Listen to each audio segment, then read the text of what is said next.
अगर आप एक गवर्नमेंट शिक्षक हैं और आपने बीएड किया हुआ है तो ये क्लास आपके लिए होने वाली है बेहद खास। हे एवरीवन, कैसे हैं आप सब?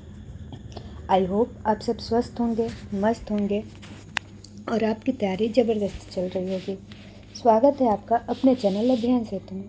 तो दोस्तों, जैसा कि आपको पता है कि ये श्रृंखला चल रही थी एनआईओएस द्वारा संचालित ब्रिज कोर्स की, जो कि अनिवार्य रूप से 6 माह का प्रशिक्षण कोर्स होने वाला है उन साथियों के लिए जिन्होंने बीएड किया हुआ है और उनको अपना प्रशिक्षण पूरा करके अपनी नौकरी को क्या कर लेना है, सुनिश्चित कर लेना है।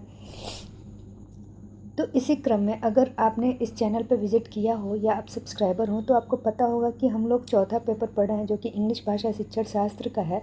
और 25 नंबर के लिए जो हमें आंसर राइटिंग करनी है, हम उसके लिए क्वेश्चंस देख रहे हैं लगभग 100 के करीब, जो कि वेरी शॉर्ट और लॉन्ग टाइप के क्वेश्चन हैं, क्योंकि आपको पता है कि इसमें आपको दोनों ही टाइप के क्वेश्चन देखने को मिलेंगे। सॉरी। तो मैंने आप लोगों को ऑलरेडी इसी चैनल पे 100+ MCQ प्रोवाइड कर दिया है इंग्लिश का। अगर आपने नहीं देखा तो चैनल पे विजिट करके वो भी देख सकते हैं। तो चलिए आज का ये बेहद महत्वपूर्ण सेशन शुरू करते हैं। क्वेश्चन नंबर 61 से 60 तक के क्वेश्चन मैं ऑलरेडी इसी चैनल पे करा चुकी हूँ। 3 पार्ट में आप लोगों को दे दिया है मैंने। इस क्लास के 3 पार्ट ऑलरेडी अपलोडेड हैं चैनल पे। अगर आपने नहीं देखा है तो प्लेलिस्ट में जाके देख सकते हैं। इंग्लिश भाषा शिक्षण शास्त्र की एक प्लेलिस्ट बनी हुई है ब्रिज कोर्स की, आप वहाँ से विजिट करके देख सकते हैं। तो आज शुरू करते हैं क्वेश्चन नंबर 61 से। देखिए क्या कहता है क्वेश्चन नंबर 61। ये कह रहा है कि explain the use of writing portfolios as a comprehensive assessment strategy. यानी कि एक्सप्लेन करना है आपको क्या, राइटिंग पोर्टफोलियो, लेखन पोर्टफोलियो को एक बोध असेसमेंट के तौर पे, यानी कि मूल्यांकन के रणनीति के तौर पे, या आप इसको ऐसे कह सकते हैं कि लेखन पोर्टफोलियो के उपयोग को एक व्यापक मूल्यांकन के रणनीति के रूप में समझाइए। ठीक है, लेखन पोर्टफोलियो को एक व्यापक रणनीति के रूप में आप समझाइए, व्यापक मूल्यांकन के रणनीति के रूप में आप समझाइए। तो चलिए देखते हैं। Writing portfolios is a purposeful collection of a student's work over the time and tells the story of their growth as a writer। तो आपको पता ही है कि पोर्टफोलियो क्या होता है। आपको हिंदी शिक्षण शास्त्र वाले चैप्टर में मैंने पढ़ाया था कि पोर्टफोलियो स्टूडेंट का एक ऐसा कलेक्शन होता है, स्टूडेंट की गतिविधियों का, जिसमें एक लंबे समय तक बच्चों को अवलोकन करके उनके जितने भी बनाए हुए चित्र, चार्ट, पोस्टर, जितना भी बिहेवियर है, जो भी उनकी चीज़ें हैं, जो भी ग्रोथ हुए हैं डे 1 से लेकर और लास्ट टाइम तक, वो सब आप रिकॉर्ड करके रखते हैं। तो आप समझ सकते हैं कि लेखन पोर्टफोलियो समय के साथ किसी छात्र के काम का एक उद्देश्यपूर्ण संग्रह होता है। ठीक है, that tells the story of their growth as a writer, और जो एक लेखक के रूप में उनके विकास की कहानी बताता है। जाहिर सी बात है, जब भी आप शिक्षार्थी के एक एक चीज़ों को नोट करके रखेंगे, तो जब आप उस पोर्टफोलियो का अध्ययन करेंगे या अवलोकन करेंगे तो स्टूडेंट के बारे में हर एक चीज़ एक कहानी की तरह आपको नज़र आएगा। इट्स इफेक्टिव बिकॉज, यह इफेक्टिव है यानी कि प्रभावी है, क्योंकि it includes diverse entires such as drafts, finished pieces and reflections showing both the process and the product। यह इसलिए महत्वपूर्ण है क्योंकि यह बताता है, क्योंकि इसमें इंक्लूड होता है विभिन्न प्रकार की प्रविष्टियाँ शामिल होती हैं, जैसे कि ड्राफ्ट, तैयार रचनाएं, विचार, और जो भी प्रक्रिया और परिणाम है, ये दोनों को ही दर्शाती हैं। तो इसलिए पोर्टफोलियो क्या हो जाता है, बहुत महत्वपूर्ण हो जाता है। आपको पता है कि पोर्टफोलियो एक ऐसी फाइल है जिसमें स्टूडेंट्स के लंबे समय तक का सारा रिकॉर्ड होता है। जो भी वो ड्राफ्ट बनाता है, जो भी रचनाएं करता है, जो भी लिखता है, उसका अवलोकन, उसका बिहेवियर, सब कुछ आप नोट करके उसकी प्रविष्टियाँ रखते हैं। ठीक है, चलिए देखते हैं आगे। It encourages student agency bye allowing them to select pieces they are proud of to include in the collection। यह जो विद्यार्थी हैं उनको प्रोत्साहित करता है कि वह इस तरीके के छोटे छोटे टुकड़ों को क्या करें, सहेजें, यानी इंक्लूड करें अपने कलेक्शन में, और वो इस तरीके से अपने आप पे गर्वान्वित अपने आप को महसूस करते हैं। It facilitate self reflection helping student recognise their own strength and areas for improvement. और यह बच्चों को क्या करता है, एक ऐसा मार्ग प्रशस्त करता है कि बच्चे अपने खुद के स्ट्रेटजी को पहचाने, अपने स्ट्रेंथ, अपनी शक्तियों को पहचाने, अपने क्षेत्र को पहचाने और अपनी कमजोरियों को पहचान के उसमें इम्प्रूवमेंट कर सकें। ठीक है, वह खुद चिंता करें यानी कि खुद विचार करें और जो भी उनकी कमियां हैं वो खुद पहचान के उसको दूर करने का प्रयास करते हैं। नेक्स्ट है, it provides a longitudinal views of progress that a single test और असाइनमेंट कैन नॉट कैप्चर।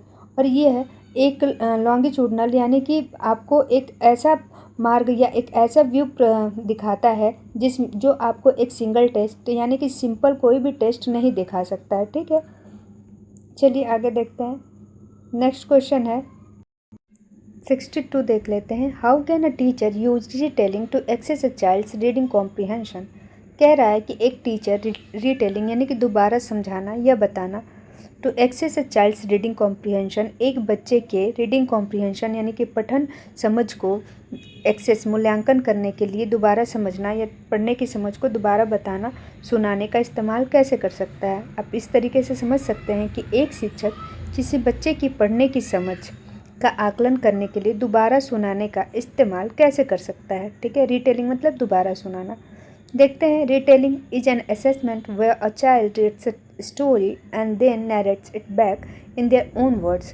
कह रहा कि रिटेलिंग एक ऐसा आकलन का तरीका है जहां बच्चा पहले तो रीड करता है, एक स्टोरी रीड करता है, नरेट करता है it back and there own words, और फिर उसको क्या करता है, अपने शब्दों में आपको सुनाता है। ठीक है, रिटेलिंग का मतलब यही होता है कि जब कोई बच्चा कोई स्टोरी पढ़ लेता है, जैसे बुक में लिखा हुआ है, आपने दे दिया बच्चे को कोई किताब और उसने वो पूरे का पूरा जो भी स्टोरी है उसने वो पढ़ लिया। ठीक है, और फिर उसके बाद उसने जो भी स्टोरी पढ़ी है आपको अपने शब्दों में उस स्टोरी का पूरा सार उसने अपने शब्दों में सुना दिया। ठीक है, जैसे मान लीजिए कि आप कोई बच्चा है और वो मूवी देखने जाता है या अपने घर में कोई मूवी देखता है और मूवी देखने के बाद अपने दोस्त को उस मूवी की पूरी स्टोरी बता देता है, तो यही होता है रिटेलिंग यानी कि दोबारा सुनाना। तो देखते हैं, इट एक्सेस कम्प्रिहेंशन बाय। ठीक है, इस तरह के समझ को आकलन करता है। यह समझ के इस तरह से इसको आकलन करता है। Comprehension by, it assesses comprehension by revealing if the child understand the key element of a story such as character, setting and plot। यह दिखाता है कि बच्चे ने समझा है जो भी उसके मुख्य तत्व रहे हैं, वो उस स्टोरी के जो भी मुख्य तत्व रहे हैं बच्चे ने उसको समझा है कि नहीं। जैसे कि जो कैरेक्टर पात्र हैं, सेटिंग कैसी सेटिंग है वहाँ पे यानी कि कैसे मुख्य तत्वों में परिवेश उसका कैसा है, प्लॉट कैसा है यानी कि कथानक कैसा है, ये सारी चीज़ें बच्चे ने समझा है कि नहीं। जब बच्चा एक कहानी पढ़ के या कहानी देख के अपने शब्दों में सुनाने का कार्य करता है तो यह बच्चों के पठन के समझ को आकलित करता है यानी आकलन करता है, और यह हमें यह बताता है कि बच्चे ने उस पूरे स्टोरी के की एलिमेंट यानी कि जो भी तत्व है उसको समझा है कि नहीं। जैसे कि उस कहानी में कैरेक्टर को, उसके कथानक को, उसके विषय को, उसके परिवेश को। Showing if the child can maintain the logical sequence of event, और यह दिखाता है कि बच्चा घटनाओं के तार्किक क्रम को बनाए रख सकता है। Identifying the student's ability to infer meaning and connect parts of the text rather than just reciting facts. और यह क्या करता है, यह तथ्यों को सिर्फ रटने के बजाय अर्थ निकालने और पाठ के अलग अलग हिस्सों को आपस में जोड़ने की छात्र की क्षमता को भी पहचानता है। ठीक है, ये कह रहा है ना कि आइडेंटिफाइंग द स्टूडेंट्स एबिलिटी यानी कि स्टूडेंट का जो गुण है, जो क्षमता है, उसको पहचानता है कि बच्चा क्या कर रहा है, मीनिंग को, अर्थ को या पार्ट्स को आपस में जोड़ के समझ पा रहा है कि नहीं। आगे देखिए, allowing the teacher to use a checklist or rubric to quantify different aspects of the retelling such as detail and vocabulary uses। तो यह शिक्षक को दोबारा सुनाने के लिए अलग अलग पहलुओं के विवरण जैसे शब्दावली के इस्तेमाल को मापने के लिए एक चेकलिस्ट या रुब्रिक का इस्तेमाल करने की सुविधा देता है। ठीक है, आप क्या कर सकते हैं कि आप चेकलिस्ट या कोई रूब्रिक बना सकते हैं और फिर बच्चों की जो भी वोकैबुलरी है उससे रिलेटेड उसको आइडेंटिफाई करके वहाँ पे मार्क कर सकते हैं। आगे देखिए, यहाँ से चैप्टर नंबर 10 शुरू हो जाता है और क्वेश्चन नंबर 63 के शॉर्ट क्वेश्चन देखेंगे हम। What is the ultimate goal of teaching writing to children. ठीक है, तो राइटिंग सिखाने का जो अल्टीमेट गोल है, मतलब अंतिम उद्देश्य है, वो क्या है? चलिए देखते हैं कि क्या उद्देश्य है राइटिंग सिखाने का। The ultimate goal is enable children to write independently and express themselves through various genres and authentic purpose. कह रहा है कि जो अल्टीमेट गोल है, यानी कि अंतरिम जो गोल है, उद्देश्य है, वह बच्चों को यह सिखाना है कि बच्चे अपने आप को स्वतंत्र रूप से कैसे अभिव्यक्त कर सकते हैं अलग अलग जगहों पे, और वैलिड तरीके से, अच्छी तरीके से, एक उद्देश्यपूर्ण तरीके से बच्चे अपने आप को स्वतंत्र रूप से कैसे अभिव्यक्त कर सकते हैं। यही कार्य है बच्चों को राइटिंग सिखाने का। नेक्स्ट है, what are the key stages involving in the writing process. कह रहा है कि लिखने के लिए कौन कौन से चरण हैं। चलिए बताते हैं लेखन प्रक्रिया में कौन कौन से चरण इन्वॉल्व हैं। आंसर देख लीजिए। The process include gathering ideas, preparing a draft, receiving feedback peer a teacher, editing, proof reading, self evolution and final composition for publishing. कह रहा है कि एक लेखन प्रक्रिया में जो चरण इन्वॉल्व हैं या हैं वो कौन कौन से हैं, देखते हैं। इस प्रक्रिया में ये सारी चीज़ें शामिल हैं। कौन कौन सी, देखिए। सबसे पहले तो गैदरिंग आइडियाज़, यानी कि मसौदा तैयार करना, ठीक है। फिर ड्राफ्ट, यानी कि ड्राफ्ट बनाना। रिसीविंग फीडबैक, यानी शिक्षक से प्रतिक्रिया लेना। एडिटिंग, यानी कि संपादन करना। प्रूफ रीडिंग, यानी कि अंतिम तौर पे आप उसको पढ़िए, दोबारा से पढ़िए। सेल्फ इवोल्यूशन, आत्म मूल्यांकन करिए। एंड फाइनल कंपोजिशन, और अंतिम रचना के लिए तैयार करिए और फिर पब्लिश करिए। तो ये सारे के सारे चरण हैं जो एक अच्छी राइटिंग के लिए, ये राइटिंग प्रक्रिया के लिए इन्वॉल्व होते हैं। क्या क्या होते हैं? सबसे पहले तो आप मसौदा तैयार करते हैं, ठीक है। शिक्षक से प्रतिक्रिया लेते हैं, संपादन करते हैं, प्रूफ रीडिंग करते हैं, मूल्यांकन करते हैं और प्रकाशन के लिए अंतिम रचना तैयार करते हैं। Question number 65, why is writing in a second language L2 particularly challenging for young learner. कह रहा है कि जो सेकेंड लैंग्वेज लर्निंग है वह छोटे बच्चों के लिए क्यों एक चुनौती का काम करता है। तो जाहिर सी बात है, जब बच्चे, एक सेकंड रुकिएगा ज़रा, हमारे यहाँ बहुत तेज़ की बारिश हो रही है, कपड़े हटा दूँ मैं। चलिए तो देखते हैं, लर्नर जो सेकेंड लैंग्वेज है वो छोटे बच्चों के लिए एक चुनौती का कार्य है, ऐसा क्यों? तो बिल्कुल ऐसा हो सकता है क्योंकि जिस चीज़ से छोटे बच्चे अपरिचित हैं वो उनके लिए चुनौती हो सकती है। उनके लिए मातृभाषा कभी चुनौती नहीं हो सकती, क्योंकि वो अपने परिवेश में प्रतिदिन वही भाषा सुन रहे हैं, सीख रहे हैं और बिल्कुल सुरक्षित महसूस कर रहे हैं उस भाषा के साथ। लेकिन जो सेकंड लैंग्वेज है उन पर थोपी गई है, तो इसलिए वो उनके लिए उसको सीखना चुनौती है। चलिए देखते हैं।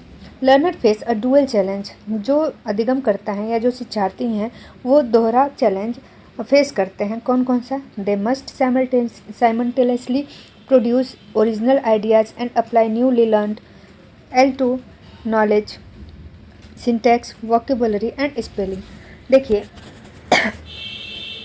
वो एक ही साथ दो लैंग्वेज जानने का प्रयास करते हैं, जो उनके ओरिजिनल आइडियाज़ हैं उनको अप्लाई करने का दूसरे में प्रयास करते हैं, यानी कि उनके जो खुद के विचार हैं, जो उनकी मातृभाषा में उनके विचार हैं, उसको वो दूसरे भाषा में अप्लाई करने का प्रयास करते हैं। इसके लिए उनको दूसरे लैंग्वेज के लिए सिंटैक्स, वोकेबुलरी एंड स्पेलिंग, यानी कि जो सिंटैक्स हो गया, शब्दावली हो गई, वर्तनी हो गई, इन सारी चीज़ों को जानना आवश्यक है। टू क्रिएट अ कंपोजिशन, यानी कि एक कंपोजिशन को बनाने के लिए बच्चों को सिंटैक्स, वोकेबुलरी, स्पेलिंग, ये सारी चीज़ों को जानना ज़रूरी हो जाता है, जो कि उनके लिए उनको सीखना पड़ता है, ताकि वो अपने खुद के जो ओरिजिनल आइडियाज़ हैं, जो मूल उनके विचार हैं, उनको दूसरे लैंग्वेज में बता सकें या बना सकें। इसलिए वो क्या करते हैं, इसको एक चुनौती के रूप में देखते हैं, क्योंकि उनके पास वर्ड्स नहीं है, सिंटैक्स नहीं है, सेंटेंस मेकिंग वो कैसे कर सकते हैं जब उनके पास वर्ड्स नहीं होगा, स्पेलिंग नहीं होगी, ये सारी चीज़ें उनको सीखनी पड़ेंगी ना। तो जब बच्चा स्पेलिंग सीखेगा, वोकेबुलरी सीखेगा, ये सारी चीज़ें, सेंटेंस मेकिंग सीख लेगा, तब जाके अपने ओरिजिनल थॉट्स को क्या करेगा, एक्सप्रेस कर पाएगा। आप खुद सोचिए कि जब आप अपने परिवार में बात करते हैं अपनी लैंग्वेज में, तो आप कितने सहज होते हैं। लेकिन वही अगर आपसे कह दिया जाए कि इंग्लिश लैंग्वेज में बात कीजिए, तो फिर आपके पास उतने वर्ड्स नहीं होंगे जितने आपके पास हिंदी में वर्ड्स होते हैं, या जो भी आपकी मातृभाषा उसमें वर्ड्स होते हैं। फिर आपको वोकेबुलरी की नीड होती है, और ऐसा नहीं है कि आप नहीं जानते हैं, हो सकता है कि आपके पास बहुत सारी वोकेबुलरी हैं, लेकिन ड्यू टू लेस या मिनिमम यूज आप क्या करते हैं, उस सारी वोकेबुलरी को कहीं ना कहीं भूलते जाते हैं। तो इस तरीके से ये मुश्किल होता है L2। चलिए आगे देखते हैं। Define invented spelling and its significance. ये वाला क्वेश्चन शायद मैंने आपको चैप्टर नंबर 2 में भी कराया था, उसमें भी ये है इन्वेंटेड स्पेलिंग। तो चलिए देखते हैं। इन्वेंटेड स्पेलिंग यानी कि ऐसी स्पेलिंग जो बच्चों ने खुद बना लिया है, ठीक है, उसको हम इन्वेंटेड स्पेलिंग कहते हैं। तो समझेंगे। देखिए इन्वेंटेड स्पेलिंग क्या होता है। अगर शुद्ध हिंदी की बात करें तो आविष्कृत स्पेलिंग कह सकते हैं, वर्तनी कह सकते हैं।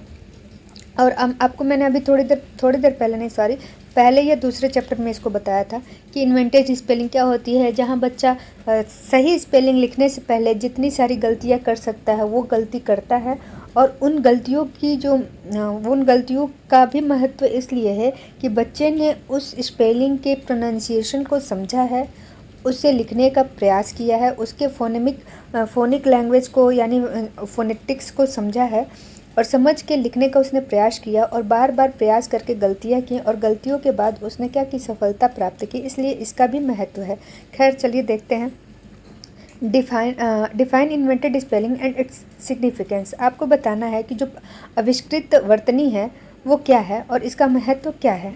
देखते हैं। Invented spelling is when a children create their own spelling based on their evolving understanding of letter sound relationship. देखिए आविष्कृत वर्तनी वह है जहाँ पे बच्चा अपने खुद की स्पेलिंग बनाता है, इस बेस पे, इस आधार पे कि उसने कैसे उस वर्ड को सुना है, कैसे समझा है, और उसने दोनों के बीच अपनी अंडरस्टैंडिंग और लेटर के साउंड के बीच रिलेशनशिप बना के उस स्पेलिंग को लिखने का प्रयास किया है। ठीक है, जैसे मान लीजिए एक बच्चे ने स्पेलिंग सुनी एजुकेशन की, ठीक है, और उसने उसको लिखने का प्रयास किया। तो एजुकेशन EDUCATION लिखने से पहले वो ना जाने कितनी बार गलतियाँ कर रहा होगा। कभी EDI लिखता होगा, कभी EDY लिखता होगा। तो ऐसे करके वह लिखने का प्रयास तो करता होगा, और वह ये सोचता होगा कि उसने जो भी सुना है, यानी कि एजुकेशन जो उसने सुना है, लेटर साउंड कैसे हुआ है और उसने समझा कैसे है, इन दोनों के रिलेशनशिप को समझ के उसने स्पेलिंग मेकिंग का काम किया है। तो इस तरीके से इसका महत्व है कि बच्चे ने समझा है। These are not mistakes but indicator of a child's developmental stage and understanding of the language। यह गलतियां नहीं हैं बल्कि सूचक है कि बच्चे का डेवलपमेंटल स्टेज है, यानी कि विकसित होने का चरण है, और बच्चे की समझ लैंग्वेज के प्रति बढ़ रही है। इसका ये इंडिकेटर है, सूचक है। नेक्स्ट है, what is the self referenced assessment. चलिए देखते हैं सेल्फ रेफरेंस्ड असेसमेंट क्या होता है। It is a form of assessment where a child progress is compared against their own previous performance rather than a set standard or other student। कह रहा है कि ये एक ऐसा फॉर्म है मूल्यांकन का, एक मूल्यांकन का ऐसा रूप है जहाँ बच्चे के प्रोग्रेस को बच्चे के पुराने प्रोग्रेस से, यानी कि पुरानी प्रगति से ही क्या किया जाता है, तुलना किया जाता है कि बच्चा जो पुराना उसका रिकॉर्ड था वो कैसा है, और आने वाला रिकॉर्ड है या अभी का जो वर्तमान रिकॉर्ड है वो कैसा है। यानी कि बच्चे के कार्य संपादन को, प्रीवियस कार्य संपादन को वर्तमान कार्य संपादन से क्या किया जाता है, कंपेयर किया जाता है, रेदर देन ए सेट स्टैंडर्ड और अदर स्टूडेंट। इसकी बजाय कि आपने एक मापदंड तय कर दिया या दूसरे बच्चों की तुलना से, यानी कि आप बच्चे का मूल्यांकन ये कर रहे हैं ना कि किसी मापदंड के अनुसार, और ना ही किसी दूसरे शिक्षार्थी की तुलना करके। आप बच्चे के प्रीवियस कार्य संपादन को, पुराने कार्य संपादन को वर्तमान कार्य संपादन से कंपेयर करते हैं, तुलना करके ही बच्चे का आकलन कर रहे हैं। ठीक है, नेक्स्ट है list 3 tool from the tool kit for assessment. यानी कि टूल किट से आपको 3 टूल के बारे में बताना है जो कि मूल्यांकन के लिए आप आकलन के लिए प्रयोग में लाते हैं। Answer, anecdotal record, portfolios and rubrics. तो 3 टूल किट का आप प्रयोग करते हैं। इसमें से 3 टूल आपका एक एनसीडोटल रिकॉर्ड यानी कि उपख्यानात्मक रिकॉर्ड हो गया, पोर्टफोलियो हो गया और रुब्रिक हो गया। ठीक है। Other include checklist and rating scale. इसके अलावा आप चेकलिस्ट और रेटिंग स्केल का भी प्रयोग कर सकते हैं। चलिए नेक्स्ट देखते हैं। अब यहाँ से लॉन्ग टाइप के क्वेश्चन आंसर स्टार्ट हो जाते हैं। Explain the concept of portfolio in assessment and it's advantage in a second language classroom. तो बताएंगे आप कि सेकेंड लैंग्वेज क्लासरूम में पोर्टफोलियो का क्या महत्व है, यानी कि पोर्टफोलियो की अवधारणा का क्या महत्व है जब आप सेकेंड लैंग्वेज के क्लासरूम में आकलन कर रहे होंगे। तो बताइए कि सेकेंड लैंग्वेज क्लासरूम में आकलन करने के लिए पोर्टफोलियो की अवधारणा क्या है। चलिए समझते हैं इसको। Answer: A portfolio is a purposeful collection of student work and demonstrate their efforts, progress and achievement over time। तो पोर्टफोलियो न जाने इतनी बार यूज हो चुका है, मैंने हिंदी में भी पढ़ाया, मैंने आपको इंग्लिश में भी पढ़ाया, इससे पहले मैंने एक्सप्लेन किया था पार्ट 1 में, मतलब पेपर 1 में भी, पेपर 2 में भी। जहाँ भी असेसमेंट की बात आएगी पोर्टफोलियो ज़रूर आएगा, क्योंकि ये एक बहुत ही मेन टूल है अगर आप आकलन की बात करें तो।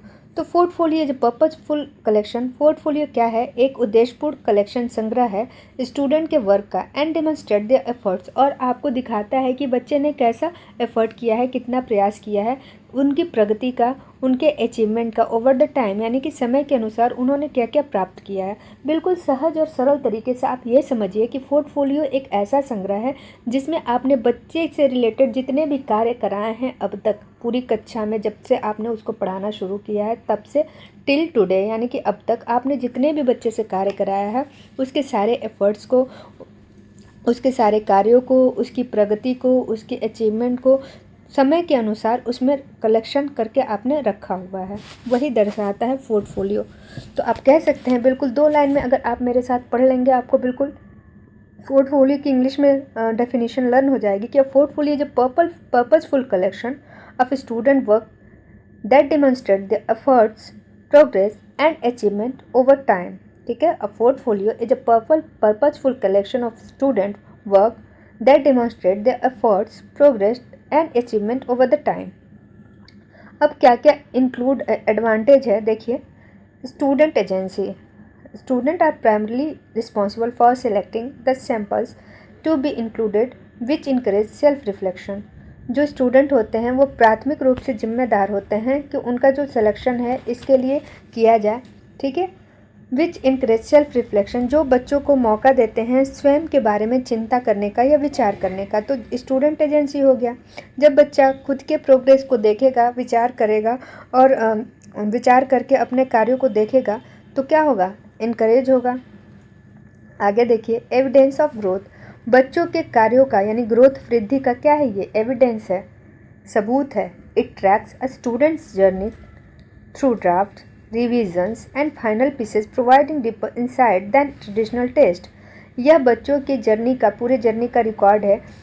किसके द्वारा? ड्राफ्ट के द्वारा, रिवीजन के द्वारा, फाइनल पीसेस के द्वारा, जो कि बच्चों के ट्रेडिशनल टेस्ट से बढ़िया आपको एक इंसाइट यानी कि व्यू या परिदृश्य दिखाता है। ठीक है। नेक्स्ट है teacher student relationship. It fosters a close relationship as they discuss selected sample and set individual goals।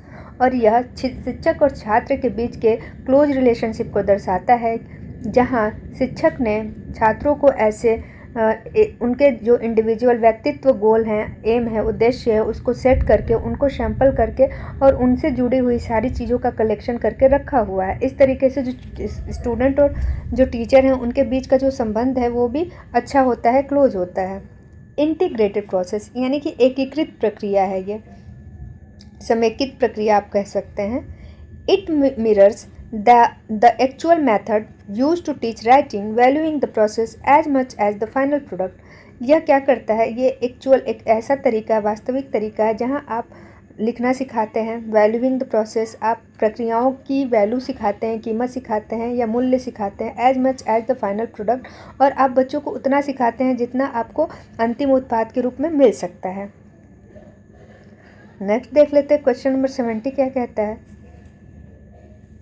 What strategy can a teacher use to facilitate writing in a second language? ठीक है, समझेंगे इसको। To help learners overcome L2 writing challenges, teacher can implement the following strategies. तो कह रहा है कि सीखने वालों के लिए जो चुनौतियाँ होती हैं, L2 सीखने के लिए जो भी चुनौतियाँ होती हैं, उससे ओवरकम करने के लिए या उस चुनौतियों का सामना करने के लिए शिक्षक कुछ रणनीतियाँ अपना सकता है। कुछ नीचे दी गई हैं जो भी स्ट्रेटजी रणनीतियाँ, उसको अपना सकते हैं। देखिए क्या है रणनीतियाँ। फ्रीडम ऑफ चॉइस, यानी कि फ्रीडम हो, आपको चॉइस की आज़ादी हो किस चीज़ की, आपको पसंद की। Allowing children to choose their own topics reduce the cognitive load and allow them to write about what they know best. कह रहा है कि आप बच्चों को या शिक्षार्थियों को चूज करने दें अपने पसंद का कोई भी टॉपिक, आप मौका दें उनको कि अपने पसंद का कोई भी जो भी टॉपिक है, जो भी टॉपिक पे वो लिखना, पढ़ना या बोलना चाहते हैं, वो अपने पसंद की टॉपिक को चुनें। ठीक है, फिर आप उन्हें मौका दें कि वो लिखें या जो भी उनको अच्छे से समझ में आता है उसके बारे में बताएं।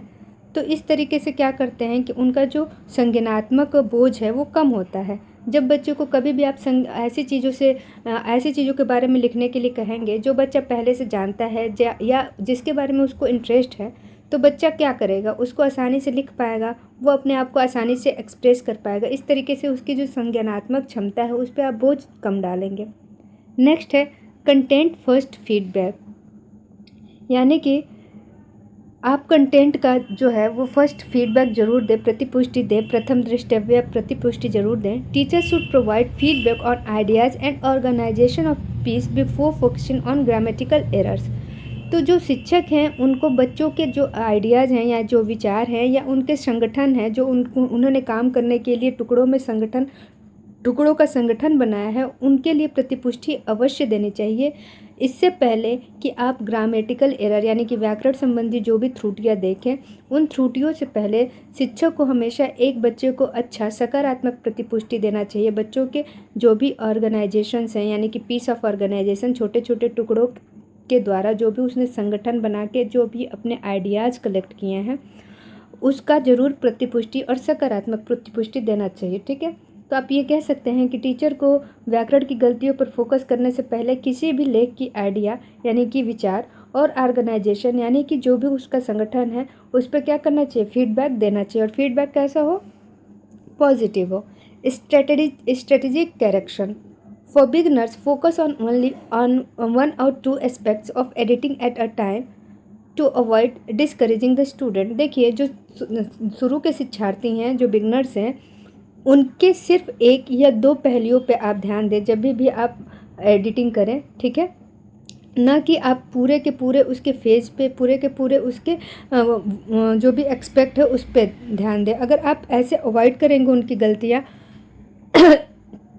तो बच्चा क्या होगा, ऐसे वो डिस्करेज होगा। तो आप कह सकते हैं कि शुरुआती लोगों के लिए यानी कि शुरुआती स्टूडेंट्स के लिए हतोत्साहित से बचाने के लिए आप क्या करें, एक बार में एडिटिंग के सिर्फ 1 या 2 पहलू पे ही फोकस करें, ना कि आप प्रत्येक पहलू पे फोकस करें। इस तरीके से बच्चा क्या होता है, हतोत्साहित होता है।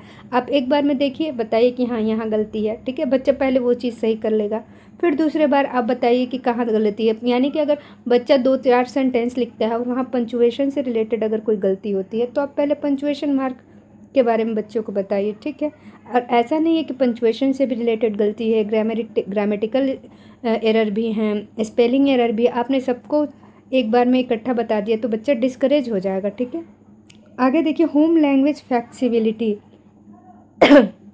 घर की भाषा में जो हो लचीलापन हो। Allowing student to use the first language for difficult words during the drafting phase keep the flow of thoughts moving. तो देखिए समझते हैं कि जब आप ड्राफ्टिंग कर रहे होते हैं तो उस दौरान मुश्किल शब्दों के लिए जो स्टूडेंट हैं उसको अपनी भाषा में बोलने का उनको क्या करें, आप मौका दें, अपनी भाषा में उसका इस्तेमाल करें, अपने विचारों को अभिव्यक्त करें ताकि एक फ़्लो उनको मिल जाए, अपने विचारों के लिए एक फ़्लो मिल जाए, वो आराम से अपने विचार को अभिव्यक्त कर पाएँ, लिख पाएँ, बोल पाएँ। मीनिंगफुल एक्सपीरियंस अर्थपूर्ण अनुभव using literature creative material and personal narrative makes writing text more engaging और लेस रोड। देखिए, जब आप लिटरेचर यानी कि साहित्य का प्रयोग करते हैं, क्रिएटिव सृजनात्मक मटेरियल सामग्री का प्रयोग करते हैं, पर्सनल नैरेटिव अपने खुद की जो भी आप बीती है अपनी घटनाएं हैं वो बच्चों को सुनाते हैं, मेक्स राइटिंग टेक्स्ट टास्क मोर इंगेजिंग, तब यह लेखन की जो प्रक्रिया है वो और भी ज़्यादा सहभागितापूर्ण होती है और लर्न करने से आप बचाते हैं, यानी कि जो रटने का काम होता है वो कम हो जाता है। तो आप ये कह सकते हैं कि जो लिटरेचर क्रिएटिव मटेरियल और पर्सनल नैरेटिव का इस्तेमाल करने से लिखने का काम ज़्यादा दिलचस्प हो जाता है और कम रटने वाला हो जाता है। ठीक है, चलिए देखते हैं आगे क्वेश्चन नंबर 71 क्या कहता है। Discuss the perspective on assessment during the foundational stage as per the NCFS 2022 mention in the text. ठीक है, देखिए, तो बताना है आपको कि discuss the perspective of assessment during the foundational stage, यानी कि प्राथमिक स्तर पे आप आकलन के जो भी दृष्टिकोण हैं उसको बताएंगे, जो भी NCFS के अनुसार है, जो हमारा national curriculum framework foundational stage 2022 है, उसके अनुसार प्राथमिक स्तर पे असेसमेंट का क्या पर्सपेक्टिव है, क्या दृष्टिकोण है, उस पर चर्चा करना है। चलिए चर्चा करते हैं। According to the National Curriculum Framework for Foundational Stage NCFS 2022, assessment should be primarily be done through observation। देखिए, कह रहा है कि राष्ट्रीय शिक्षा नीति जो बुनियादी स्तर पे है यानी कि फाउंडेशनल स्टेज पे है 2022 के अनुसार मूल्यांकन मुख्य रूप से अवलोकन के माध्यम से किया जाना चाहिए। बिल्कुल सही बात है कि जो मूल्यांकन है वह अवलोकन के माध्यम से करें। जब आप ऑब्जर्वेशन मेथड का प्रयोग करेंगे तो आप बच्चे को बारीकी से देख पा रहे होंगे, उसके एक एक एस्पेक्ट को आप बारीकी से देख पाएंगे और हर स्टेज हर फील्ड में आप क्या करेंगे, उसका असेसमेंट कर पाएंगे, यानी कि आप समग्र मूल्यांकन कर पाएंगे। Writing should be viewed as a form of expression rather than a को। ठीक है, तो जो लेखन है, लेखन को एक बोझ या काम के बजाय अभिव्यक्ति के एक माध्यम के रूप में देखा जाना चाहिए। आपसे कह रहा है यहाँ पे आपसे कह रहा है कि जो लेखन है, राइटिंग शुड बी कहाँ गया, हाँ, writing should be viewed as a form of expression. तो लेखन को कैसे देखना चाहिए, अभिव्यक्ति के तौर पे देखना चाहिए, ना कि एक बोझ के तौर पे और एक काम के बजाय, ना कि एक काम या एक बोझ की तरह इनको नहीं देखना चाहिए। आपको देखना चाहिए यह अभिव्यक्ति का एक माध्यम है। राइटिंग क्या है, अभिव्यक्ति का एक माध्यम है। आगे देखते हैं। The framework highlights a developmental progression. जो रूपरेखा है वह विकासात्मक प्रगति पर जोर देती है। ठीक है, starting with drawing then labelling those drawing often using invented spelling. कहाँ से शुरू होता है, यह शुरुआत होती है स्टार्टिंग विद ड्राइंग यानी कि चित्रों को बनाने से, देन लेवलिंग, फिर आप उन चित्रों का नाम देते हैं दोज ड्राइंग, जो बच्चे आड़ी तिरछी रेखाएं बनाते हैं, ऑफन यूजिंग इन्वेंटेड स्पेलिंग, और अक्सर या बहुधा आप पाते हैं कि वो स्पेलिंग क्या होती है, इन्वेंटेड होती है, यानी खुद से बनाई गई होती है, स्वयं रचित होती है। आपको पढ़ाया था मैंने आविष्कृत। इन्वेंटेड स्पेलिंग मतलब होता है आविष्कृत वर्तनी, यानी कि बच्चे ने जो खुद से बनाई हुई हो। एक सही स्पेलिंग लिखने के पीछे जितनी भी मिस्टेक्स उन्होंने की होती हैं वो उनके लिए इन्वेंटेड स्पेलिंग का काम करते हैं। ठीक है, and gradually moving towards phrases and complete sentence, और धीरे धीरे यह छोटे छोटे फ्रेजेस में और उसके बाद एक कंप्लीट सेंटेंस में यानी कि वाक्य में बन जाती हैं। ठीक है, आप कह सकते हैं कि धीरे धीरे ये वाक्यांशों में और उसके बाद पूरे वाक्यों में बढ़ना इसके अंतर्गत शामिल है। आगे देखते हैं। At this stage assessment focus on how children are learning and where they might be stuck. और इस स्टेज पे, इस चरण में जो मूल्यांकन है वह इस बात पे निर्भर करना चाहिए कि बच्चे कहाँ सीख रहे हैं और कहाँ उनको समस्याएं आ रही हैं, यानी कि बच्चा कैसे सीख रहा है और कहाँ वो अटक रहा है। स्टक मतलब अटक रहा है। Rather then strict conventional accuracy, इस बात की बजाय कि वे पूरी तरीके से पारंपरिक रूप से कितने सटीक हैं। एक्यूरेसी मतलब सटीक हैं। ठीक है, it values diverse expression such as scribbling and pictorial representation as a valid step in literacy development. और यह क्या करता है, यह रूपरेखा साक्षरता विकास में विभिन्न प्रकार की अभिव्यक्तियों जैसे कि स्क्रिबलिंग यानी कि बेतरतीब रेखाएं खींचना। स्क्रिबलिंग मैंने बताया है आपको कि जब बच्चे आड़ी तिरछी रेखाएं खींचते हैं लिखने का प्रयास करने के लिए तो उसको स्क्रिबलिंग कहते हैं। तो ये क्या करता है कि यह रूपरेखा साक्षरता विकास में विभिन्न प्रकार की अभिव्यक्तियाँ जैसे कि स्क्रिबलिंग यानी कि आड़ी तिरछी रेखाएं खींचना, पिक्टोरियल रिप्रेजेंटेशन यानी कि चित्रों के माध्यम से अपनी बात को कहना को भी वैध और महत्वपूर्ण कदम मानती है। तो आप कह सकते हैं, आपसे प्रश्न यही पूछा है कि राइटिंग जो है वो NCFS के अनुसार इसका असेसमेंट आप करने के लिए क्या क्या करते हैं, इस पर चर्चा करिए। तो आप क्या करते हैं, सबसे पहले तो आप ऑब्जर्वेशन का अवलोकन का प्रयोग करते हैं, ठीक है। उसके बाद आप क्या करते हैं कि बच्चे कैसे सोचते हैं, कैसे इन्वेंटेड स्पेलिंग क्रिएट करते हैं, फिर उसके बाद धीरे धीरे छोटे छोटे वाक्यांश बनाते हैं और वाक्यांशों के बाद वाक्यों की रचना कैसे करते हैं इस पे ध्यान देते हैं। फिर आप देखते हैं कि बच्चा कहाँ सीख रहा है और कहाँ अटक रहा है और आप स्ट्रिक्ट मूल्यांकन करने से बचते हैं, ठीक। अब देखिए यहाँ से चैप्टर नंबर 11 शुरू हो जाता है और ये इस पेपर का लास्ट चैप्टर है, चैप्टर नंबर 11। इससे कुछ क्वेश्चंस बन रहे हैं वो सारे हम लोग कर लेंगे।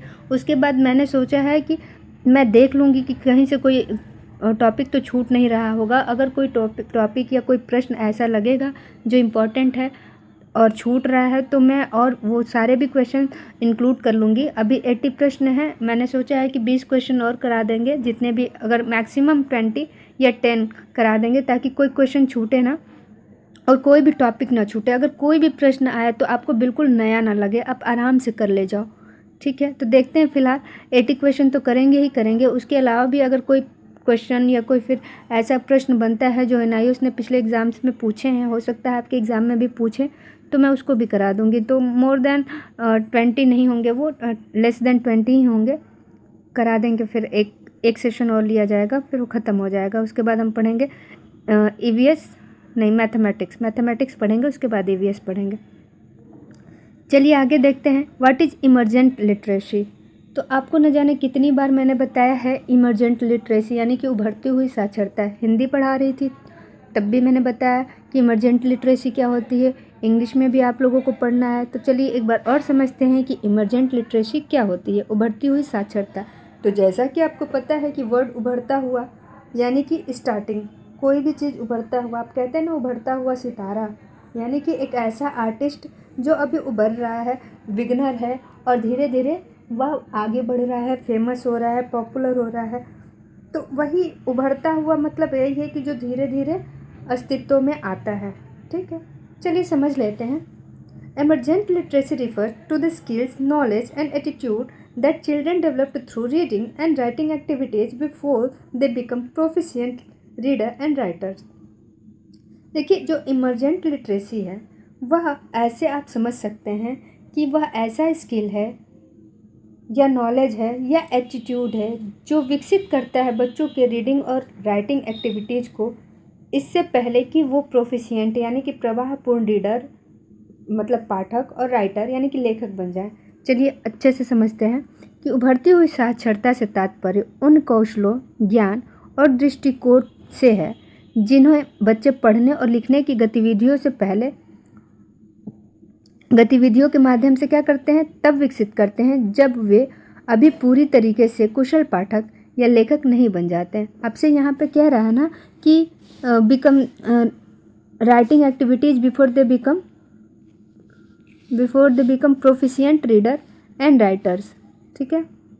तो इससे पहले कि वह एक कुशल पाठक और कुशल लेखक बन जाए, उससे पहले के वो सारे चरण जो बच्चों ने अपने ज्ञान को प्राप्त करने के लिए यानी कि पढ़ना और लिखना सीखने के लिए किया है, जितनी भी एक्टिविटीज़ की हैं वो इमरजेंट लिटरेसी के अंतर्गत आती हैं। या आप इस तरीके से इसको डिफाइन कर सकते हैं कि उभरती हुई साक्षरता से तात्पर्य उन कौशलों, ज्ञान और दृष्टिकोणों से है जिन्हें बच्चे पढ़ने और लिखने की गतिविधियों से पूर्व तब विकसित करते हैं जब वह प्रोफिशिएंट ना हो जाए यानी कि कुशल पाठक ना बन जाएं, कुशल लेखक ना बन जाएं।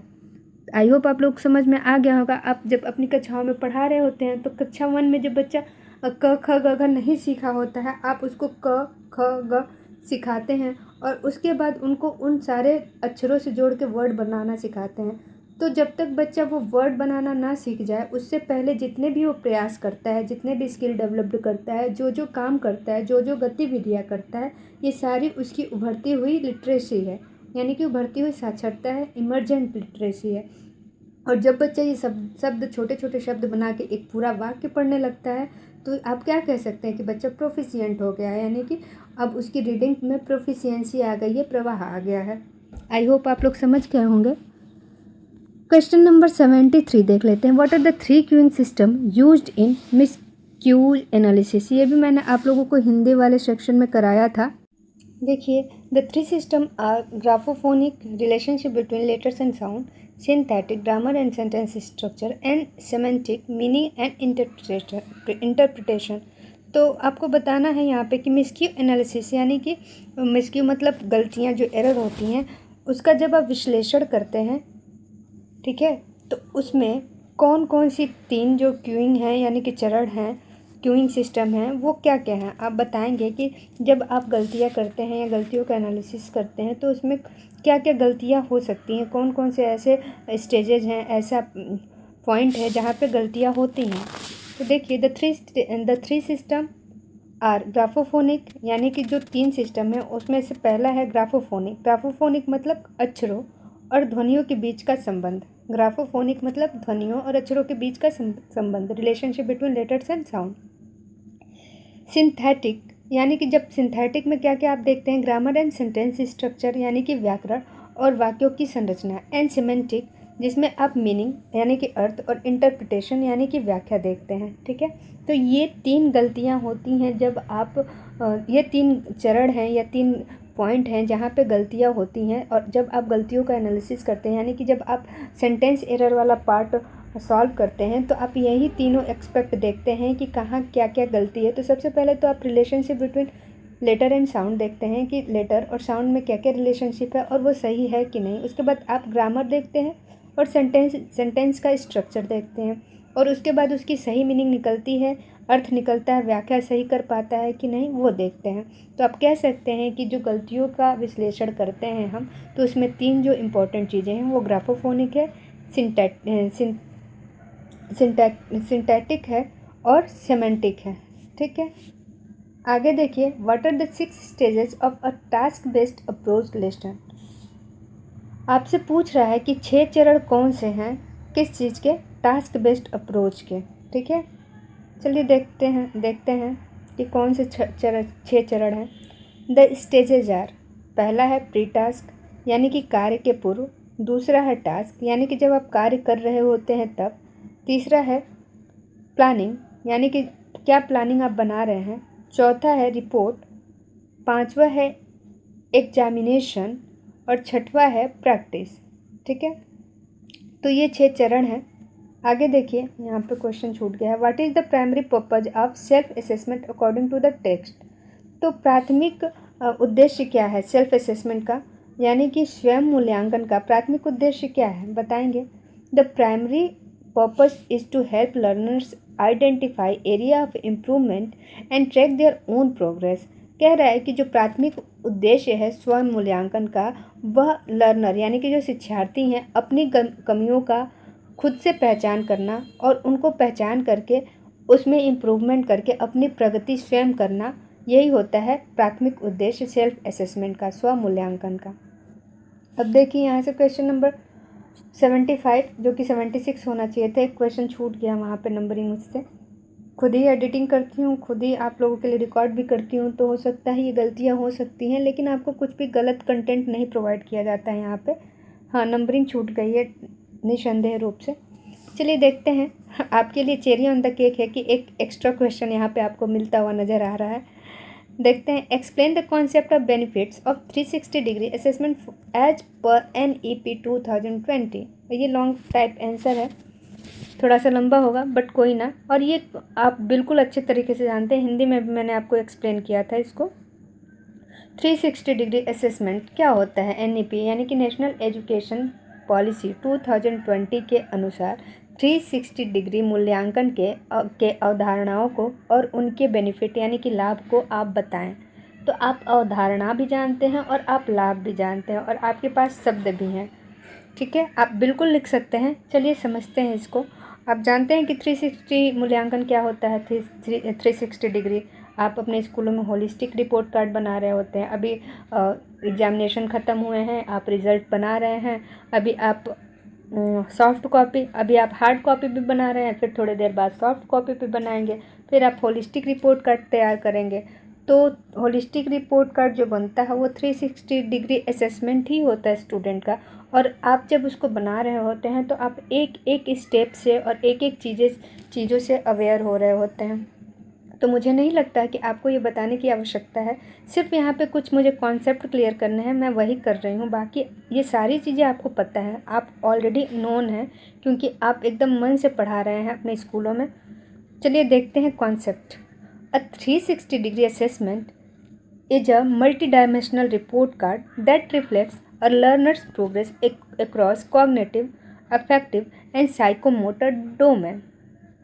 तो सबसे पहले हम 360 डिग्री असेसमेंट का कॉन्सेप्ट यानी कि अवधारणा समझ लेते हैं। देखिए, यह एक बहुआयामी रिपोर्ट है। ठीक है, 360 डिग्री रिपोर्ट का मतलब है ये बहुआयामी है, यानी कि इसके बहुत सारे आयाम है, एक से ज़्यादा आयाम है। ओके, जो सीखने वाले की प्रगति की संज्ञानात्मक, भावनात्मक और साइकोमोटर यानी कि मनोप्रेरक क्षेत्रों में दर्शाती है। ठीक है, यह एक बहुआयामी रिपोर्ट है जो सीखने वालों की प्रगति को संज्ञानात्मक, भावनात्मक और मनोप्रेरक क्षेत्रों में दर्शाती है कि बच्चा इन सारे एक्सपेक्ट में कैसा है। It moves beyond traditional testing by incorporating feedback from various sources including the teacher, the student themselves, self-assessment on their peers। ये कह रहा है हमसे कि यह विभिन्न स्रोतों से प्रतिक्रिया को शामिल करके पारंपरिक परीक्षण से आगे निकल जाती है। देखिए, पहले पारंपरिक से आकलन होता था, शिक्षार्थी बैठते थे और शिक्षक सिर्फ उनके रिटन एग्ज़ाम के तौर पे उनको नंबर दे देते थे, उनका आकलन कर लेते थे। लेकिन जब इस तरीके का जो आप मल्टी डायमेंशनल आप असेसमेंट करते हैं, बहुआयामी मूल्यांकन करते हैं, तो इसमें बच्चे के संज्ञानात्मक, साइकोमोटर यानी कि मनोप्रेरक और भावनात्मक, इन सारे ही क्षेत्रों में उनकी जो कमी है या प्रगति है, इन सारे के बारे में आप जानते हैं। तो जब आप इस तरीके का प्रयोग करते हैं तो यह ट्रेडिशनल मेथड से आगे निकल जाता है। ठीक है, और यहाँ पे शिक्षक, छात्र और उनके सहपाठी भी स्वयं मतलब शामिल होते हैं। शिक्षक तो मूल्यांकन कर रहा होता है, बच्चे सेल्फ असेसमेंट भी करते हैं, खुद का आकलन भी कर रहे होते हैं, और उनके सहपाठी भी एक दूसरे का आकलन कर रहे होते हैं। अब बेनिफिट्स क्या हैं, इसके लाभ क्या हैं, देखेंगे। This approach enhances a child's self-awareness by showing them how others perceive their performance।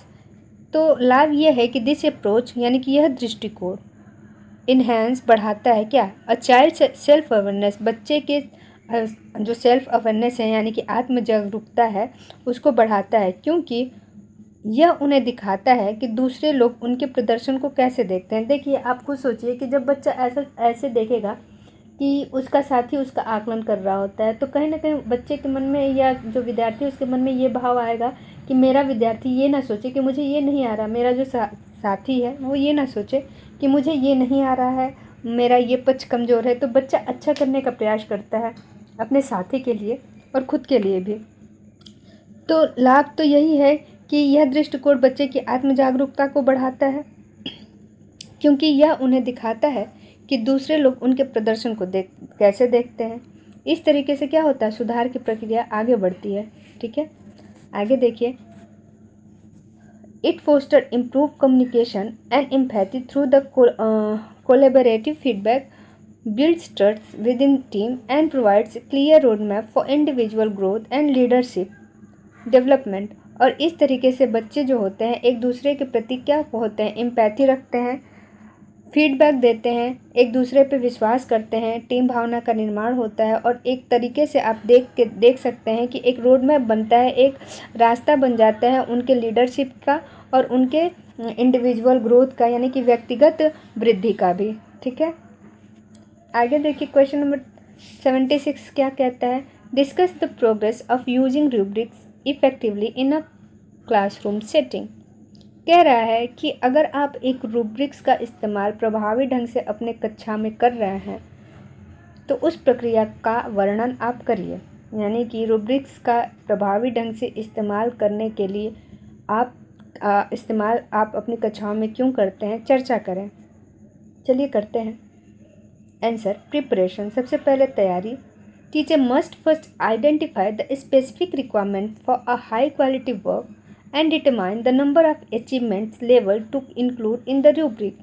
कह रहा है कि शिक्षक को हम सबसे पहले तो इस बात का ध्यान देना चाहिए, ये आइडेंटिफाई, पहचान करना चाहिए स्पेसिफिक रिक्वायरमेंट की विशिष्ट जो ज़रूरतें हैं वो क्या हैं। फॉर हाई क्वालिटी वर्क यानी कि उच्च श्रेणी के कार्य के लिए जो विशेषताएं हैं वो क्या हैं, इसकी पहचान करें। Work and determine the number of achievement, और सबसे पहले इस बात का ख्याल रखें या सुदृढ़ करें कि आपको कितने अचीवमेंट चाहिए। Level to include in the rubric, यानी कि एक रूब्रिक का इस्तेमाल करके आपको कितने सारे अचीवमेंट, कितनी सारी उपलब्धियां चाहिए, इस बात का शिक्षक को हमेशा ध्यान देना चाहिए। या सबसे पहले शिक्षक का काम है कि वह इस बात की पहचान करे कि अगर उसको किसी स्पेसिफिक टास्क के लिए इस विशिष्ट रिक्वायरमेंट ज़रूरत के लिए हाई क्वालिटी वर्क यानी कि उच्च श्रेणी के कार्यों को डिटरमाइन करने के लिए, सुदृढ़ करने के लिए उसको इस बात का ख्याल रखना चाहिए कि उसको अपने रूब्रिक में कितने लेवल चाहिए। ठीक है। इम्प्लीमेंशन, कैसे आप इसको लागू कर सकते हैं। To use them effectively teachers should create a distinct rubric for every task. और इसको प्रभावी ढंग से बनाने के लिए शिक्षक को चाहिए कि प्रत्येक टास्क के लिए एक अलग से रूब्रिक का निर्माण करें। And share a copy with student, और जो कॉपी है वो शेयर करे, साझा करे स्टूडेंट के साथ। When the assignment is given to ensure transparency, जब आप किसी भी परियोजनाओं को बच्चों को दें तो आप इंश्योर करें या इस बात का ख्याल रखें कि वह बिल्कुल पारदर्शिता के साथ हो। ठीक है। यानी कि जब भी बच्चा आपको कोई रिटन वर्क लिख के दे रहा है या काम कर रहा है, तो काम करके आपको दे रहा है, प्रोजेक्ट कंप्लीट करके दे रहा है, तो आप उसको बच्चों के साथ साझा करें और बच्चों के साथ साझा करें ताकि ट्रांसपेरेंसी बनी रहे, यानी कि बच्चा बिल्कुल समझ पाए कि उसने क्या लिखा है। Engagement, student can be involve in creating the rubrics. जो स्टूडेंट हैं वह सहभागिता दिखाते हैं रूब्रिक को क्रिएट करने में, which help them feel more included in decision making process, जो उनको मदद करता है उनको निर्णय लेने वाली प्रक्रिया में शामिल करने के लिए। रिव्यू, चलिए रिव्यू देखते हैं। Rubrics should be integrated into assignment for self and peer feedback used to manage them efficiently. जो रूब्रिक्स होता है वो बच्चों के एजुकेशन को, यानी कि असाइनमेंट और उनके सेल्फ और पीयर फीडबैक प्रतिपुष्टि को इंटीग्रेटेड यानी एकीकृत करने का काम करता है। यानी जो भी बच्चों ने परियोजना कार्य किया है, अपने से जो भी कार्य किए हैं या दोस्तों के साथ मिल के कार्य किया है, जो भी आपने फीडबैक दिया उन सबको एकीकृत करने का काम करता है। Use to manage time efficiently, और यह समय प्रबंधन का भी काम करता है। And be subject to regular revision based on the classroom read, और आपकी कक्षाओं की जैसी भी नीड होती है उसके अनुसार विषय का नियमित रूप से रिवीजन अभ्यास कार्य भी हो जाता है। ठीक है। नेक्स्ट देखते हैं 77। चलिए देखते हैं। Elucidate the procedure involve in observation for assessment. आपसे पूछ रहा है कि ऑब्जर्वेशन फॉर असेसमेंट यानी कि मूल्यांकन के लिए अवलोकन में शामिल प्रक्रियाओं को स्पष्ट करें। इलुसिडेट द प्रोसीजर यानी कि स्पष्ट करें। द प्रोसीजर मतलब प्रक्रियाओं को जो कि शामिल होती हैं किसमें, ऑब्जर्वेशन फॉर असेसमेंट यानी कि मूल्यांकन के लिए अवलोकन में जितनी भी प्रक्रियाएं शामिल हैं उसको इलुसिडेट यानी कि स्पष्ट करें। चलिए करते हैं स्पष्ट। कैसे स्पष्ट किया जा सकता है। बस जब से आप विभाग में आए हैं आप स्पष्ट ही तो कर रहे हैं। अगर कुछ हो गया तो स्पष्टीकरण, अगर विद्यालय निपुण नहीं हुआ तो स्पष्टीकरण, अगर विद्यालय में किसी दिन लेट से पहुँचें तो स्पष्टीकरण। तो आप स्पष्ट और स्पष्टीकरण ही तो कर रहे हैं, एलुसिडेट ही तो कर रहे हैं। खैर छोड़िए, जोक्स अपार्ट, आते हैं टॉपिक पे। Observation is a systematic process used by teachers to understand a child's achievement and the factors affecting them. जो अवलोकन होता है एक व्यवस्थित प्रक्रिया है यूज्ड बाय टीचर, जो कि शिक्षक के द्वारा यूज किया जाता है यानी कि प्रयोग में लाया जाता है to understand a child's achievement, यह समझने के लिए कि बच्चे ने क्या प्राप्त किया है। बच्चों की उपलब्धियों को समझने के लिए जो अवलोकन है वह एक व्यवस्थित प्रक्रिया है जिसका प्रयोग शिक्षक करता है। And the factor affecting them, और शिक्षक यह भी देखता है कि बच्चे ने क्या उपलब्धि हासिल की और कौन से ऐसे कारक हैं जो बच्चों को प्रभावित कर रहे हैं यानी कि विद्यार्थियों को प्रभावित कर रहे हैं। तो आप इस the procedure follow 3 main step, और यह प्रक्रिया 3 जो मुख्य चरण हैं उसको फॉलो करती है। चलिए देखते हैं। पहला है planning. The teacher decide on the specific curriculum objectives, competencies and learning outcome to be measured, then prepare tool to record those observation। तो सबसे पहला है प्लानिंग यानी कि योजना बनाना। The teacher decides on the specific curriculum objective। तो शिक्षक क्या करता है, सबसे पहले डिसाइड करता है क्या स्पेसिफिक कैरिकुलम यानी कि जो विशिष्ट कैरिकुलम है, पाठ्यक्रम है, उसके उद्देश्यों को, उसके दक्षताओं को, कॉम्पिटेंसीज मतलब दक्षताओं को, और लर्निंग आउटकम यानी कि सीखने के परिणामों को, टू बी मेजर्ड जिसका मूल्यांकन किए जाना है, उसको सबसे पहले क्या करता है, पाठ्यक्रम के उद्देश्यों, दक्षताओं, सीखने के परिणामों का निर्धारण करता है जिनका मूल्यांकन किया जाना है। ठीक है। प्लानिंग में क्या करता है टीचर कि सबसे पहले तो सीखने के जो भी क्षेत्र हैं, पाठ्यचर्या हमारा पाठ्यक्रम है, सीखने के उद्देश्य हैं, पाठ्यक्रम के उद्देश्य हैं, दक्षताएं हैं, सीखने के परिणाम हैं, उनका निर्धारण करता है जिसका मूल्यांकन करना है। Then prepare tools to record these observation, और उसके बाद इन अवलोकनों को दर्ज करने के लिए वह टूल यानी कि उपकरण तैयार करता है। ठीक है। तो सबसे पहला काम ये है कि वो प्लानिंग करता है, और प्लानिंग में क्या करता है, पाठ्यक्रम के उद्देश्यों को, दक्षताओं को, सीखने के परिणामों को क्या करता है, सबसे पहले सेट करता है जिसका आकलन करना है, और उसके बाद उपकरणों को तैयार करता है। ठीक है। नेक्स्ट देखिए, गैदरिंग एविडेंस यानी कि साक्ष्य एकत्रित करता है। The teacher identified specific activities like story telling और group play where student can demonstrate the targeted skill and carefully notes down every observation made during this time.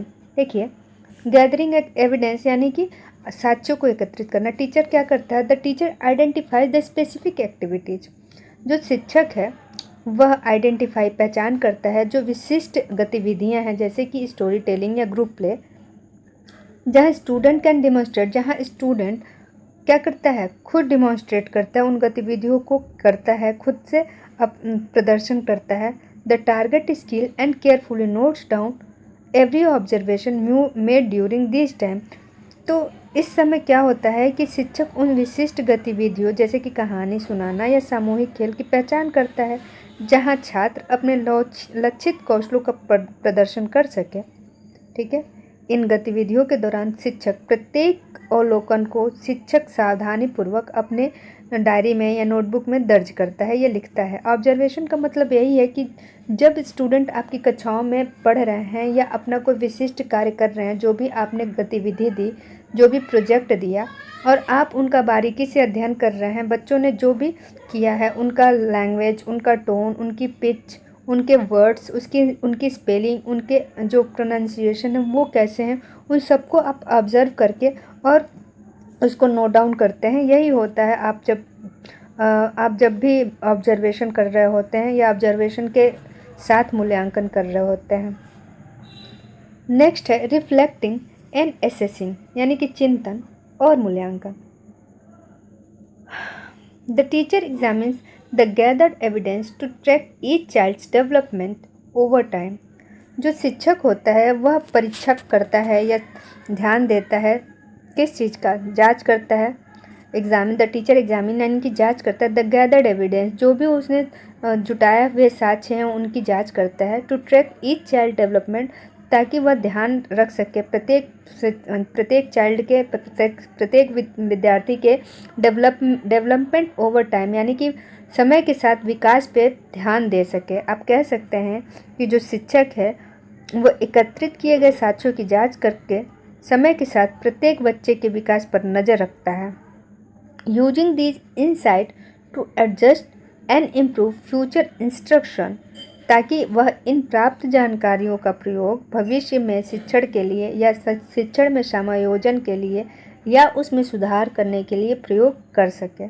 ठीक है, तो चिंतन और मूल्यांकन में आप क्या करते हैं कि जो शिक्षक हैं जितने भी एविडेंस उन्होंने छात्रों की प्रगति या अवलोकन से जुटाए हैं उन पर ध्यान देते हैं और उस तरीके से एक एक व्यक्ति या एक एक विद्यार्थी के जो भी डेवलपमेंट है, जो भी प्रगति है, उस पर ध्यान देते हैं और अगर भविष्य में कोई सुधार की गुंजाइश हो तो उसको करने का प्रयास करते हैं। नेक्स्ट देखिए, how can a teacher assess a child's writing skill by focusing on understanding organizing ideas, use of punctuation, sentence, paragraph construction and grammar in the context, explain with example. तो आपसे पूछ रहा है कि how can a teacher access child's writing skill, एक शिक्षक किसी बच्चे के लेखन कौशल को कैसे मूल्यांकन उसका कर सकता है बाय फोकसिंग ऑन अंडरस्टैंडिंग, इस पे ध्यान देते हुए कि बच्चे का समझ स्तर कैसा है, उसने आइडियाज़ यानी कि जो उसके विचार हैं उसको कैसे संगठित किया है, उसने पंक्चुएशन का प्रयोग कैसे किया है, सेंटेंस और पैराग्राफ का निर्माण कैसे किया है, ग्रामर का प्रयोग संदर्भ में कैसे किया है, एक्सप्लेन विथ एग्जाम्पल, उदाहरण देके समझाइए। तो पूरा सार ऐसा है कि बच्चे ने एक प्रोफिशिएंट राइटिंग की है और आप उसको कैसे एक्सेस करेंगे, क्योंकि प्रोफिशिएंट राइटिंग में या एक आदर्श राइटिंग में भी ये सारी चीज़ें आती हैं। चलिए, teachers use rubric to evaluate this specific writing dimensions in a structured way. जो शिक्षक है वो रूब्रिक का इस्तेमाल करता है इस तरीके के इवोल्यूशन के लिए, मूल्यांकन के लिए। For example, an analytic rubric can assess organization by checking if a story has a clear beginning, middle and end। और इस तरीके से आप क्या करते हैं कि एक एनालिटिक रूब्रिक का प्रयोग करते हैं। मान लीजिए कि अगर बच्चे ने एक स्टोरी के बारे में लिखा है तो आप सबसे पहले ये चेक करेंगे कि उस कहानी की जो बिगनिंग है, शुरुआत है, वो स्पष्ट हो, उसका मिडिल स्पष्ट हो और उसका जो अंत है वो भी स्पष्ट हो। Grammar and punctuation are the best access through formative strategy like task-based assessment, where children complete authentic writing tasks such as creating a presentation or solving a writing problem। और अगर आपको ग्रामर और पंक्चुएशन का assessment करना है, मूल्यांकन करना है, तो जो फॉर्मेटिव स्ट्रेटजीज हैं यानी कि सतत आकलन है, वो सबसे बेहतर है। और इस तरीके में आप क्या कर सकते हैं कि बच्चे का टास्क बेस्ड असेसमेंट कर सकते हैं। अगर बच्चे को आपने कोई टास्क दे दिया और आप उसका मूल्यांकन वहाँ से कर सकते हैं। Where children complete authentic writing task, जहाँ बच्चा पूर्ण रूप से वैध तरीके से लिखता है, such as creating a presentation, जैसे कि अगर बच्चे को आपने कोई प्रेजेंटेशन देने के लिए कह दिया, लिखने के लिए कह दिया, और सॉल्विंग अ रिटन प्रॉब्लम, या लिखित रूप से कोई समस्या का समाधान लिखने के लिए कह दिया, तो वहाँ पे आप बच्चों का ग्रामर और पंक्चुएशन बेहतरीन तरीके से चेक कर सकते हैं। This evaluates how well they use language to express meaning in real context rather than through isolated text. और यह बहुत बेहतरीन तरीका है कि आप इस बात का पता लगा सकते हैं या इस चीज़ को एक्सेस कर सकते हैं, मूल्यांकन कर सकते हैं कि बच्चे ने संदर्भ में किस तरीके से भाषा का प्रयोग किया है, यानी कि संदर्भ में बच्चे ने भाषा का प्रयोग करके कैसे चीज़ों को अभिव्यक्त किया है, रियल कॉन्टेक्स्ट यानी कि वास्तविक संदर्भ में उसका प्रयोग किया है, न कि अगर आप इसको आइसोलेटेड टेस्ट लेंगे तो आप इसके बजाय अगर आप बच्चों को प्रॉब्लम सॉल्विंग रिटन वर्क देते हैं तो बच्चा कितने अच्छे से रियल लाइफ से जोड़ के उन समस्याओं के समाधान को लिखता है, अगर आप ये कार्य कराते हैं तो वह बेहतरीन है आइसोलेटेड टेस्ट। ये देखते हैं question number 79, what do you understand by the principle of learning with habitat in language curriculum. यानी आपसे पूछा जा रहा है कि भाषा पाठ्यक्रम में पर्यावरण के साथ सीखने के सिद्धांत से आप क्या समझते हैं। ठीक है, यानी कि भाषा पाठ्यक्रम में पर्यावरण के साथ अगर आप सीखने से क्या समझते हैं, इस सिद्धांत से क्या समझते हैं। तो देखिए, the principle of learning with habitat in a language curriculum emphasize creating a print rich environment where children are naturally exposed to language in their everyday surrounding। तो जो principal of learning with habitat है, यानी कि पर्यावरण के साथ सीखने का सिद्धांत है, उसमें बच्चा क्या है, बच्चे को एक ऐसा माहौल बनाने पर जोर दिया जाता है जहां बच्चों को उनके रोज़मर्रा के आसपास के माहौल में स्वाभाविक रूप से भाषा सीखने का मौका मिल सकता है। ठीक है, rather than isolated rote learning, यानी कि इसके बजाय कि आप उसको रट के याद करने के लिए कहें। This approach integrated literacy into the child's habitat, the home and classroom. तो केवल रट कर सीखने के बजाय यह तरीका साक्षरता को बच्चे के पर्यावरण यानी घर और क्लासरूम में ही शामिल कर देता है। ठीक है, की एक्सपेक्ट क्या है, देखिए इसके मुख्य पहलू। एक्सपोजर यानी कि संपर्क, recognize labels, poster and sign in the environment to understand the print carrier meaning. जो बच्चे हैं जब संपर्क में आते हैं और बाहर जब निकलते हैं तो वो रिकॉग्नाइज करते हैं लेबल, यानी जो भी मौजूद लेबल है उसको पहचानते हैं, पोस्टर को पहचानते हैं, जो भी साइन दिए हैं उसको पहचानते हैं, जो कि वो अपने आसपास के वातावरण में देख रहे हैं उसे समझते हैं, और लिखी हुई चीज़ों का कोई मतलब होता है या उनको समझाया जाता है। इंटरेक्शन यानी कि जब वो इंटरेक्ट करते हैं, अंतःक्रिया करते हैं। Stabilizing dedicated reading and writing corner to encourage spontaneous engagement with books and scribbling. तो देखिए, किताबों और लिखने जैसे चित्र बनाने की गतिविधियों में बच्चों को स्वाभाविक रूप से रुचि जगाने के लिए आप प्रेरित कर सकते हैं, और क्लासरूम में पढ़ने और लिखने के लिए एक कोना जो स्पेशल कॉर्नर होता है, लर्निंग कॉर्नर, वो बना सकते हैं। नेक्स्ट है कॉन्टेक्चुअल टूल, यानी कि संदर्भ से जुड़ाव या संदर्भ से जुड़े हुए साधन, जैसे using diverse resources like story, poster, children's magazines and illustrated book to make language a living part of the classroom. जैसे कि कॉन्टेक्चुअल टूल्स मतलब होता है कि संदर्भ में जो भी साधन आप प्रयोग करते हैं, जैसे आप अपने कक्षा में अलग अलग प्रकार के संसाधन के रूप में स्टोरी की किताबें, स्टोरी के पोस्टर, बच्चों के लिए मैगजीन और भी सारी किताबों का प्रयोग कर सकते हैं। ठीक है, by identifying strengths through emergent literacy assessment, teacher can customize this environment to suit each child's unique development need. और शुरुआती की जो साक्षरता है, यानी कि उभरती हुई साक्षरता है, उसके आकलन के जरिए बच्चों की खूबियों को पहचान के, यानी कि बच्चों के अंदर क्या चीज़ें अच्छी हैं, क्या अभी उनको सीखने का काम करना है, किस पहलू पे आपको काम करना है। शिक्षक क्या करता है, ऐसा माहौल देता है कि बच्चे की खास विकास संबंधी ज़रूरतों के हिसाब से अपने आप को ढाल सके। ठीक है, आगे देखिए, mention the relationship between curriculum, syllabus and text book. तो आपको बताना है पाठ्यक्रम, पाठ्य विवरण और पाठ्य पुस्तक के बीच का क्या संबंध है। चलिए देखते हैं। The relationship between curriculum, syllabus and text book is hierarchical and interconnected. तो ये क्या है, पाठ्यक्रम, पाठ्य विवरण और पाठ्य पुस्तक के बीच का जो क्रम है हायरार्किकल है, यानी कि एक दूसरे से जुड़ा हुआ है, एक दूसरे से बंधा हुआ है। ठीक है, forming the foundation of teaching learning process. और ये क्या करता है, जो टीचिंग लर्निंग प्रोसेस है, यानी कि शिक्षण अधिगम की प्रक्रिया है, उसमें फाउंडेशन यानी कि नींव का काम करता है। तो आप ये कह सकते हैं कि पाठ्यक्रम, पाठ्यचर्या और किताबें एक दूसरे से इंटरकनेक्टेड हैं, अंतर संबंधित हैं और क्रमबद्ध रूप में जुड़ी हुई हैं, और यह शिक्षण अधिगम प्रक्रिया में एक नींव का काम करती हैं। कैरिकुलम यानी कि फ्रेमवर्क के बारे में पढ़ेंगे, बुनियादी ढांचा जिसको आप कहते हैं।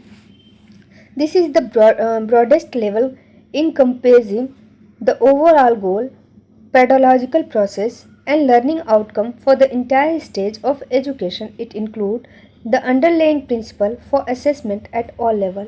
तो देखिए, जो पाठ्यक्रम होता है यह सबसे व्यापक स्तर का होता है, यानी कि सबसे बड़ा होता है, ब्रॉडेस्ट होता है, और इसमें क्या होते हैं, जिसमें किसी भी विषय या कक्षा के लिए तय किए गए सभी लक्ष्य, पढ़ाने के तरीके और सीखने के अपेक्षित परिणाम शामिल होते हैं। आगे देखिए, syllabus. The syllabus narrow the curriculum into specific subject and unit such as planning and assessment with pedagogy language 2, pedagogy of language 2 जो सिलेबस होता है उसमें क्या होता है, ये संकीर्ण होता है, यानी कि ये किसी विशिष्ट सब्जेक्ट या विशिष्ट यूनिट के लिए होता है जिसके लिए आप प्लानिंग करते हैं, असेसमेंट करते हैं विथ पेडागोजी ऑफ लैंग्वेज 2। अगर आप लैंग्वेज 2 का शिक्षण शास्त्र कर रहे हैं तो उसके अनुसार आप उसकी योजना बनाते हैं, उसका आकलन करते हैं। It define the specific learning outcome student should achieve after completing A chapter. और यह एक विशिष्ट अधिगम की प्रक्रिया है जिसमें जो बच्चा है वो लर्निंग आउटकम प्राप्त करता है, यानी कि जो भी पाठ्यक्रम के उद्देश्य हैं, जो भी पाठ का उद्देश्य है उसको प्राप्त करता है जब वह पर्टिकुलर चैप्टर यानी कि वह पर्टिकुलर अभ्यास ख़त्म कर लेता है। तो सिलेबस का मतलब यही होता है कि अगर आप एक यूनिट की बात कर रहे हैं और उस यूनिट को पढ़ाने के बाद जो भी आपने तय किया है कि उसका जो शैक्षणिक उद्देश्य है वो क्या है और उसके बाद आपको उन उद्देश्यों की पूर्ति करनी है, अगर उसको प्राप्त कर लेता है उस चैप्टर के बाद तो उसी को हम कहते हैं सिलेबस। आगे देखिए टेक्स्ट बुक, किताबें। The text book is the practical resources used to implement the syllabus. जो किताबें होती हैं वो एक अभ्यास का संसाधन है जिसमें आप सिलेबस को इम्प्लीमेंट करते हैं, शामिल करते हैं। It contains the actual content, matter, exercise and check your progress section design to meet the curricular goal. इसमें एक्चुअल जो वास्तविक कंटेंट है, सामग्री हैं, वो होते हैं। इसमें अभ्यास होते हैं जो बच्चों के प्रोग्रेस को चेक करने के लिए डिज़ाइन किया गया होता है, ठीक है, ताकि बच्चा जो करिकुलर गोल है वो प्राप्त कर सके। Teacher use miscue analysis and task-based assessment to map these textbook material back to the curriculum to ensure student are meeting the required standard। और जो टीचर्स होता है इससे गलतियों का एनालिसिस करता है, उसका विश्लेषण करता है। जो भी टास्क बेस्ड असेसमेंट होते हैं यानी कि कार्यों से संबंधित जब भी मूल्यांकन आप कर रहे होते हैं तो बच्चों ने कहाँ किस पक्ष में गलती की उसका विश्लेषण करते हैं, ठीक है, और फिर से बच्चों को समझाने का प्रयास करते हैं ताकि जो भी स्टैंडर्ड मापदंड आपने सेट किया है बच्चे उसको प्राप्त कर लें।